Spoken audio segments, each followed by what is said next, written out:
ক্লাসের পরিচিত এই গ্রিক অক্ষরের কথা কার না মনে নেই, যার মান ছিল 22/7 অথবা 3.14।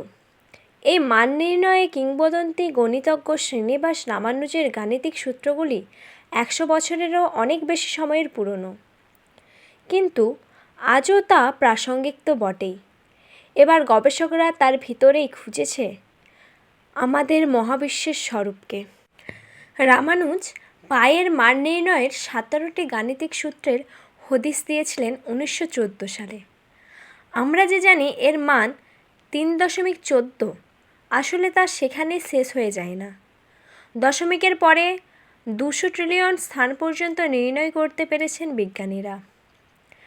বেঙ্গালুরুর Indian Institute of Science Centre for High Energy ফিজিক্সের গবেষকেরা এটা নিয়ে কাজ করতে গিয়েই কার্যত চমকে গেছেন।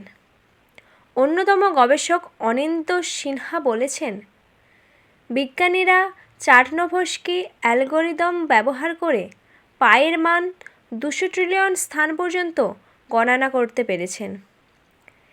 এই অ্যালগরিদমগুলি আসলে রামানুজের সূত্রের উপর ভিত্তি করেই তৈরি। অনিন্দর নির্দেশে কাজ করে ফৈজান ভাট ও তার সহকারীরা সেই শতাব্দী প্রাচীন সূত্রগুলির অসাধারণ স্বরূপ খুঁজে পেতে একটা লক্ষ্য নির্ধারণ করেন।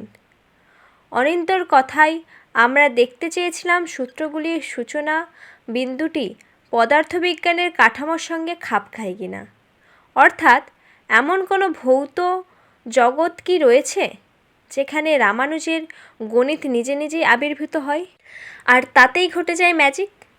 দেখা গিয়েছে পদার্থবিদ্যার জটিল প্রশ্নগুলিরও উত্তর দিতে পারা যাচ্ছে ওই সূত্র ব্যবহার করে, যার মধ্যে রয়েছে মাধ্যমের মধ্যে দিয়ে পদার্থের চলাচল, তরলে অশান্ত প্রবাহের সূচনা এবং কৃষ্ণগহ্বর সম্পর্কে বিশেষ বর্ণনা ইত্যাদি।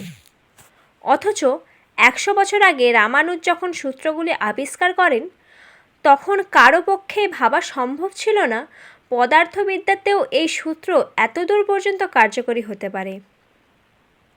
1920 সালে রামানুজ প্রয়াত হন। মৃত্যুর পর শতাব্দী পেরিয়ে গিয়েছে। আজও ভারতীয় গণিতবিদদের